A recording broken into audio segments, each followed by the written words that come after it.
Hello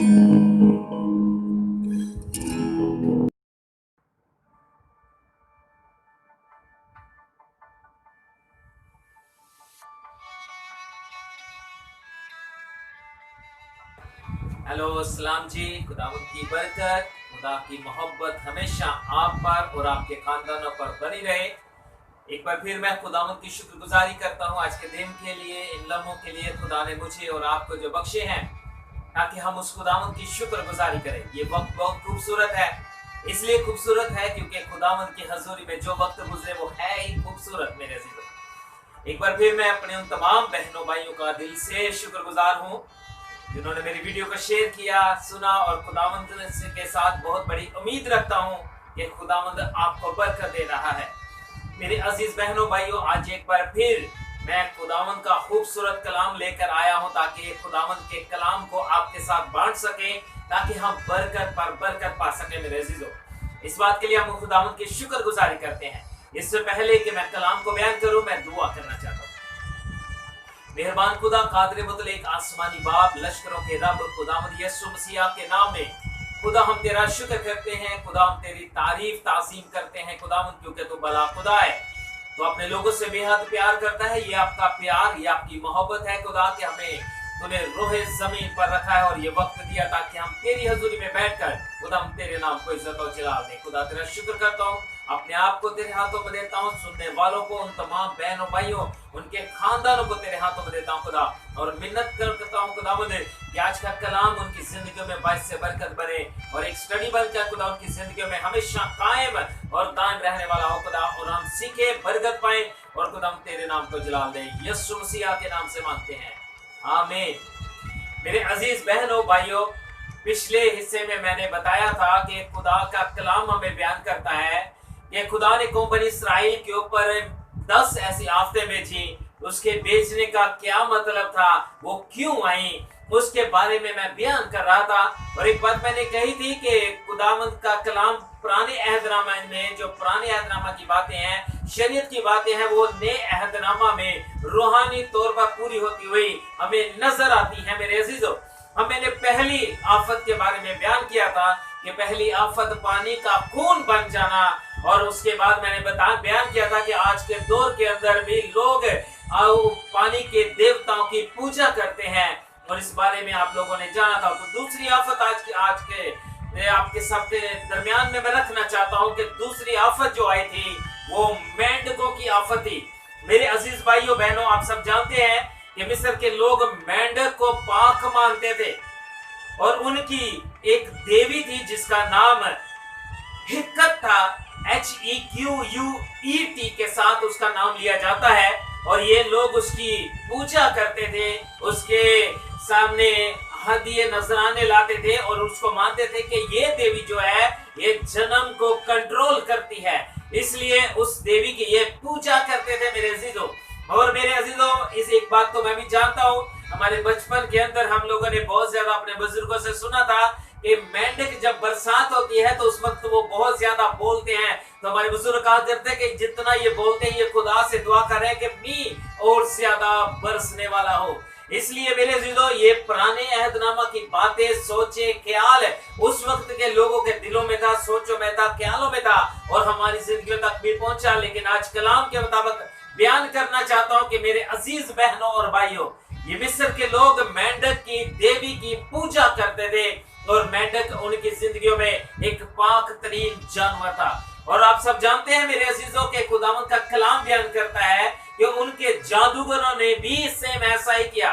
उन्होंने भी दुआ की और अपने जादू के साथ बहुत सारे मेंढक बलवा लिए, लेकिन वो बलवा तो लिए थे, लेकिन उनको वापस भेजने की कुदरत या उनके पास ऐसा जादू नहीं था कि उसको वापस भेज सकते।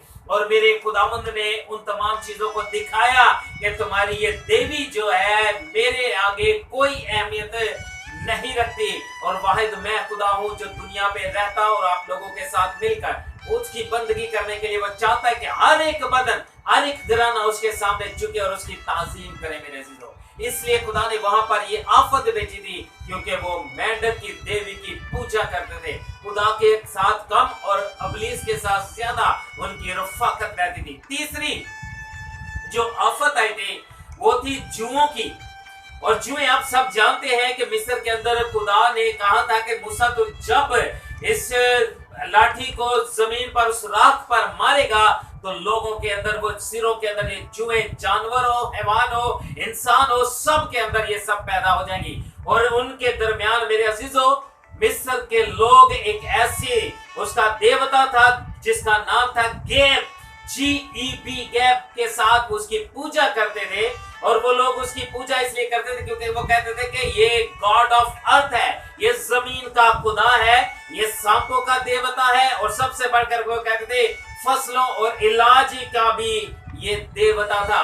और वो समझते थे कि जब ये देवता हंसता है तो जमीन पर हरियाली आती है, इसलिए वो उसकी पूजा करते, उसके साथ हमेशा लगे रहते। जादूगर जितने भी थे अपने जादुओं से हर वो काम करते थे। और लिखा है कि जब ये सब काम खुदावंद ने किया तो उसने, जब फराउन के जो जादूगर थे उन्होंने भी ऐसा ही किया। उन्होंने जब जुएं बनाने के लिए उन्होंने खड़े हुए, लेकिन ये चीज उनके सामने ना हो सकी। और वहां पर लिखा है हरूज 8 बाब और उसकी 16 से 19 आयात के अंदर पढ़े कि जादूगरों ने इस बात का इकरार किया कि ये काम सिर्फ खुदा ही कर सकता है, ये जादू से नहीं हो सकता। मेरे खुदा ने उन लोगों को फिर शर्मिंदा किया कि तुम्हारा देवता मेरी नजर में कोई अहमियत नहीं रखता। इसलिए उस देवता को, खुदावंद यीशु मसीह ने उन लोगों को और उनके देवता को शर्मिंदा किया।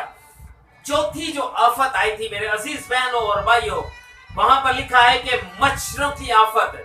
ये लोग देवता, बहुत सारे ऐसे देवता थे जो मच्छरों के थे, उनकी पूजा करते थे। उनमें से एक था खिपर के नाम से जाना जाता था, और ये लोग उसकी पूजा करते थे। वो कहते थे तुलूबे आफताब की ये नुमाइंदगी करता है ये देवता, और उसके सामने जाते, उसकी इबादत करते, उसकी पूजा करते, और वो तमाम जादूगर उनके साथ मिलकर उनकी ताज़ीम करते थे। और मेरे खुदावंद के खुदा ने, बादशाहों के बादशाह ने उस देवता को शर्मिंदा किया, और ये अपनी कुदरत मनवाई के वाहिद मैं ही खुदा हूं, जो कुदरत वाला हूं, जो जोर वाला हूं और जोरे बाजू रखता हूं, उसने उन लोगों को दिखाने वाला हुआ।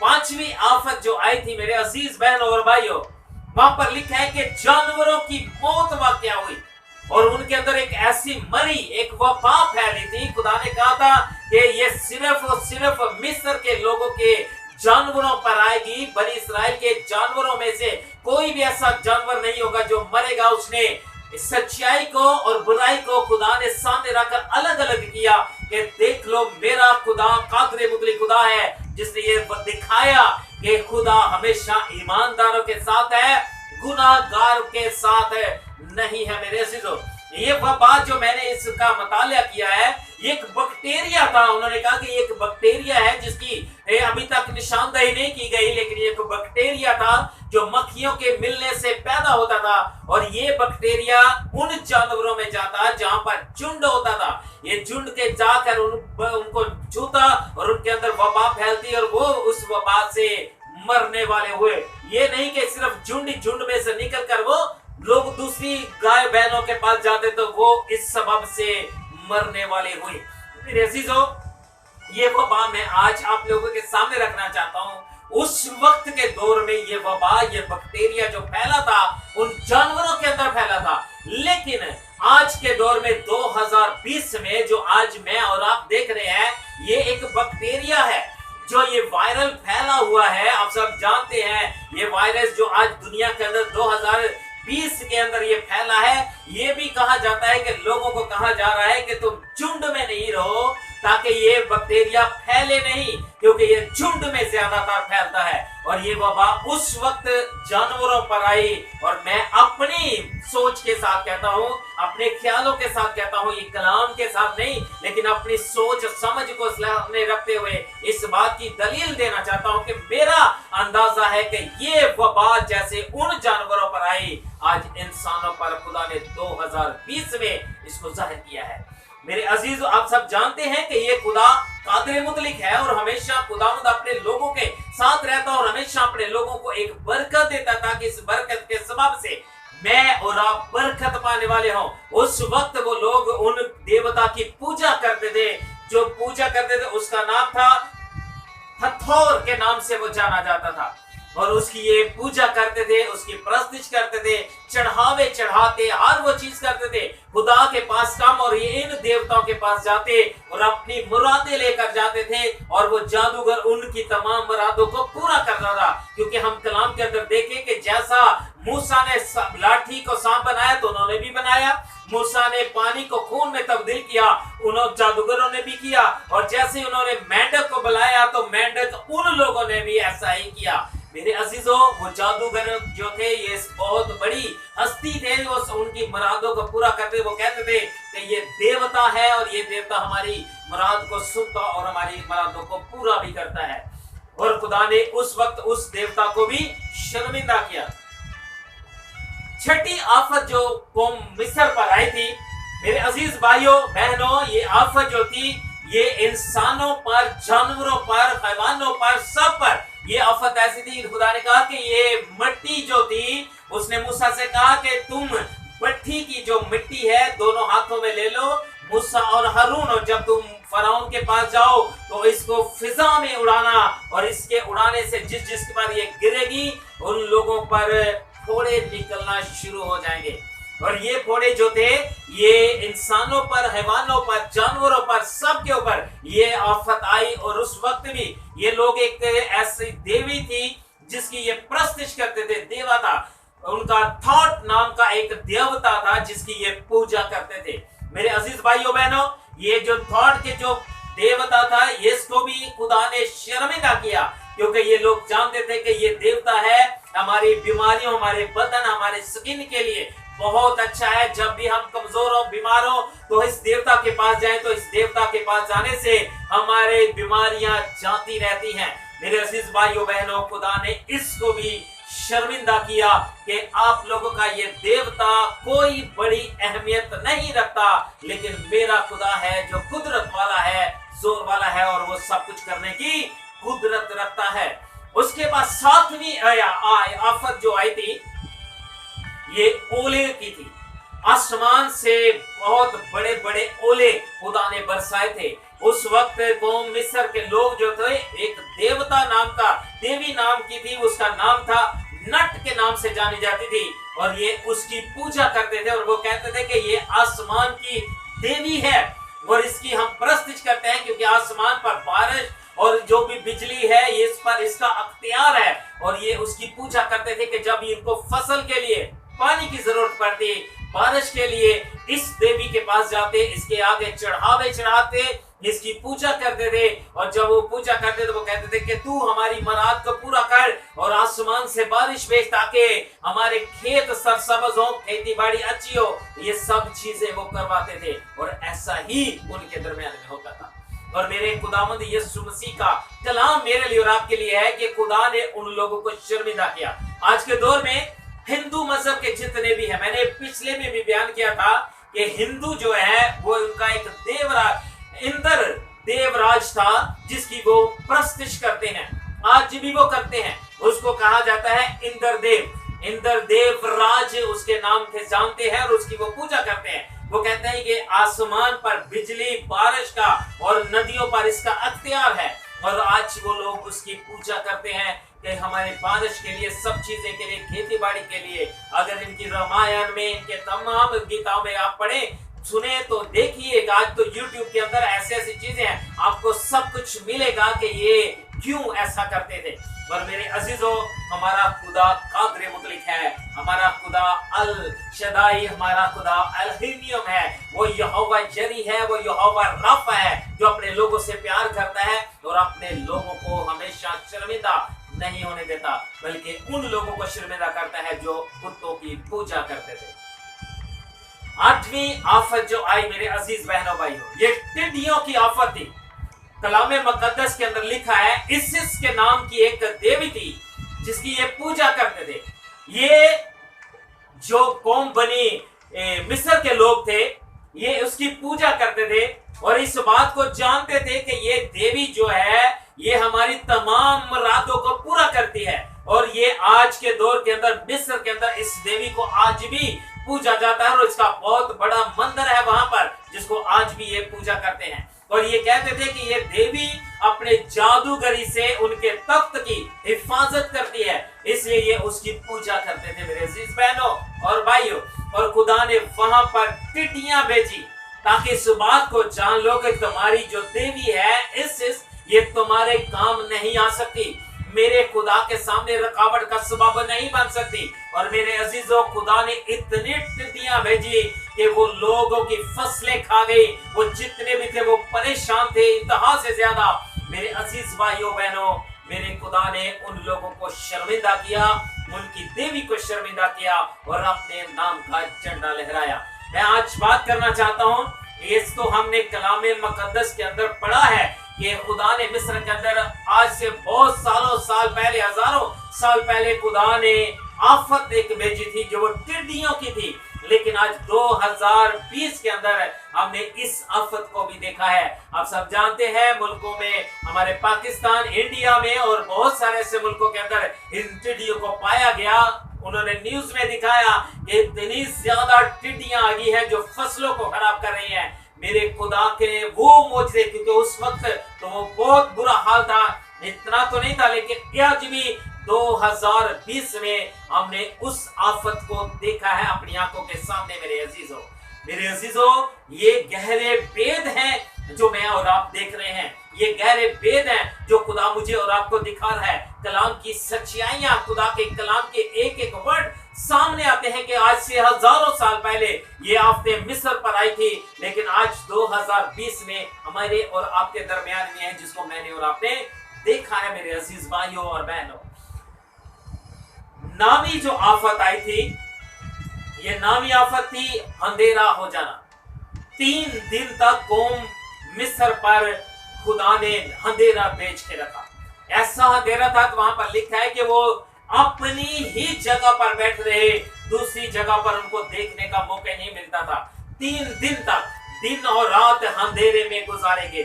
और कलामे मुकद्दस हमें बयान करता है कि वो खुदा कादिर मुतलिक है, जिसने उनको सजा दी। क्यों दी? क्योंकि वो लोग अपने देवी देवताओं की पूजा करते थे, खुदा की पूजा कभी नहीं करते थे। तो ये उनका एक देवता था जिसकी वो पूजा करते थे, उसका नाम था रा के नाम से जाना जाता था। और ये सबसे बड़ा, इनको कहते थे कि सब देवताओं का राजा है। क्यों राजा है? क्योंकि इसको सूरज का देवता कहा जाता था, क्योंकि इसकी रोशनी, सूरज की पूजा करते थे। और उसकी पूजा करने के बाद अपने आप दिन का आगाज करते थे कि हम अपने दिन का आगाज सूरज की प्रस्तिश करके, सूरज के साथ मिन्नत समाजत करके, उसकी पूजा करके, उसकी इबादत करके अपने कामों का आगाज करते थे। और इसलिए उसके कलाम के अंदर लिखा है, खुदा ने उन लोगों को सजा दी कि सुबह ये सब सूरज, चांद, सितारे, दुनिया की हर एक फिजा खुदा के अख्तियार में है। लेकिन वो समझते थे कि नहीं, ये सूरज ही है जिसके अख्तियार में है कि वो दिन को रात को तब्दील करे और फिर अपने आप को थोड़ा छुपाए तो रात ले आए, दिन लेकर आए। ये उसके अख्तियार में था। तो वो हमारे फसलों के लिए, हमारी सेहत के लिए, रोशनी के लिए, हमारे बदन के लिए बहुत अच्छा, इसलिए उसकी पूजा करते थे। मेरे अजीज भाइयों और बहनों, मेरे अजीजों, आज आप एक बात जान लीजिए, जुलाई के अंदर, जुलाई से पहले इस साल के अंदर 3 ऐसे वाकया हुए हैं, चांद ग्रहण और सूरज। ये 3, एक कभी ऐसा नहीं हुआ कि एक महीने के अंदर 2 ऐसी एक दफा हो, चांद ग्रहण भी हो, सूरज ग्रहण भी हो। ये एक खुदा का कलाम है जो मेरे लिए और आपके लिए है कि हम इस बात को जन्म दें कि आने वाला वक्त कैसा होने वाला है। खुदा बहुत नजदीक है, मेरे और आपके बहुत करीब है। वो मुझे और आपको सिखाना चाहता है कि मैं अपनी रविशों से बाज आऊं, अपने कामों से निकलूं और खुदा की बंदगी करूं, खुदा की पूजा करूं, ताकि खुदा मुझसे और आपसे प्यार करने वाला। 10वीं आफत, मेरे अजीजों, आप सब जानते हैं, उनके पिलोठों को खुदा ने मार दिया। ये फराउन एक देवता था, फराउन को भी देवता मानते थे और वो जानते थे कि हमारा ये देवता जो है ये हमें एक नई जिंदगी देता है। खुदा ने उन लोगों के पिलोठों को, जो उनके पिलोठे थे, खुदा ने उनको मारा, उनके देवताओं को शर्मिंदा किया। लेकिन ये बातें जो मैंने कहा कि पुराने अहदनामा के अंदर जिस्मानी तौर पर हुई थी, और आने वाले वक्त में ये रूहानी तौर पर भी और जिस्मानी तौर पर भी पूरी होने वाली है। 2 आफतें मैंने और आपने देखी है। एक, ये जो कोरोना वायरस फैला है, इसके सबब से मैंने और आपने देखी बैक्टीरिया है, ये इंसान के बदन में आता और उसके अंदर आकर उसकी मौत वाक़या होती है। और दूसरी, हमने पुराने अहदनामे में देखा कि वो वबा वो जानवरों के अंदर आती थी, वो बैक्टीरिया उनके अंदर आता और उनको मारता था। दूसरी हमने देखी कि उस वक्त टिड्डियां मिस्र के अंदर इतनी आई, और आज के दौर के अंदर खुदा ने मुझे और आपको भी दिखाई कि इतनी ज्यादा टिड्डियां जो फसलों को खराब कर रही थी। लोग रो रहे थे, मर रहे थे कि हमारी फसलें बर्बाद हो गई हैं, और बहुत हुकूमतें हर एक काम कर रहे थे ताकि इसका इलाज ढूंढ लिया जाए। खुदा ने मेरी और आपकी नजर उस वक्त पर लगाई कि उस वक्त मैंने किनको शर्मिंदा किया था, जो मेरी इबादत नहीं करते थे, जो मेरी तरफ रजू नहीं लाते थे, जो मुझे छोड़कर शैतान की पूजा करते थे, जो मुझे छोड़कर जिन की तवक्कुल, क्योंकि कलाम बयान करता है मलाउन है वो शख्स जो इंसान पर तवक्कुल करता है। खुदा आज मुझे और आपको बताना चाहता है कि मैंने उस वक्त उन पर आफतें क्यों भेजी थी, अपनी कुदरत दिखाने के लिए कि मैं वाहिद खुदा हूं। मेरे अजीजों, अगर आप ये आफतों को देखना चाहते हैं तो मकाशवा की किताब के अंदर देखिए कि मकाशवा की किताब के अंदर हमें ये सब चीजें मिलती हैं। मकाशवा अगर 6ठा बाब आप पढ़े तो वहां पर 7 मोहरें हमें मिलती हैं। वो मुसीबतें, वो तकलीफें, वो दुख जो आने वाले हैं वो हमें वहां पर मिलते हैं। अगर मकाशवा 8 और 9 पढ़े तो वहां पर हमें फरिश्ते 7 नरसिंगे फूंकते हुए नजर आते हैं, जिनके सबब से आफतें आती हैं, जिनके सबब से टिड्डियों को बिच्छुओं की ताकत दी गई है। और उस वक्त ऐसा होगा कि ये वो फसलों में नहीं बल्कि इंसानों पर डसेंगी, और ऐसा डसेंगी मेरे अजीजों कि उनके डसने से ऐसा लगेगा कि बिच्छू का डंग मन लगा है, और वो लोग कहेंगे कि हमें मौत आ जाए तो उनको मौत नहीं आएगी। वो कहेंगे पहाड़ों हम पर गिर पड़ो, और उनका पहाड़ भी नहीं गिरेंगे। और तीसरी बात अगर आपने पढ़नी है तो उसको देखिएगा, मकाशवा 16 बाब पूरा पढ़े तो वहां पर हमें 7 प्याले मिलते हैं। वहां पर खून का प्याला मिलता है जो पानी को बना दिया, उसके अंदर टिड्डियां भी हमें मिलती हैं, और ये ओले जो आसमान से वहां पर लिखा है, इतने बड़े बड़े ओले गिरेंगे तो लोग उसके अंदर समा जाएंगे। मेरे अजीजों, ये आने वाले वक्त की बातें हैं जो मैंने और आपने सीखनी है। ये वक्त उन पर क्यों आया? क्योंकि वो खुदा की तरफ नहीं बल्कि बुतों पर तवक्कुल करते थे, खुदा पर भरोसा नहीं करते थे, खुदा की परस्तिश नहीं करते थे, खुदा पर नहीं बल्कि इंसानों पर ज्यादा तवक्कुल करते थे। क्योंकि मिस्र के फराउन ने कहा था, उसने जादूगरों से कहा, खुदा से नहीं जादूगरों से, उनका तवक्कुल उन जादूगर इंसानों पर था। और आज मुझे और आपको खुदा बताता है कि मैंने उस वक्त उन लोगों को सजा दी, और आने वाले वक्त में मेरे लिए और आपके लिए ये आफतें हैं अगर मैं खुदा की परस्तिश ना करूं, अगर मैं खुदा को छोड़ के इंसानों पर तवक्कुल करना शुरू कर दूं, अगर मैं खुदा को छोड़कर इब्लीस की हमदो सताइश करने लग जाऊं। मेरे अजीजों, ये सब चीजें खुदा मुझे और आपको सिखाता है कि आने वाला वक्त जो है बहुत बड़ा है। मेरी इबादत करो। दुनिया में सिर्फ एक ही हस्ती है, वो है खुदा बाप, वो है खुदा बेटा, वो है खुदावंद रूहुल कुद्दुस, जो मेरी और आपकी मदद करता है, जो मेरी और आपकी रहनुमाई करता है, जो मेरे और आपके साथ रहता है, ताकि मैं बरकत पाऊं बल्कि कसरत की बरकत पाऊं। मेरे अजीजों, आज हमें समझने की जरूरत है।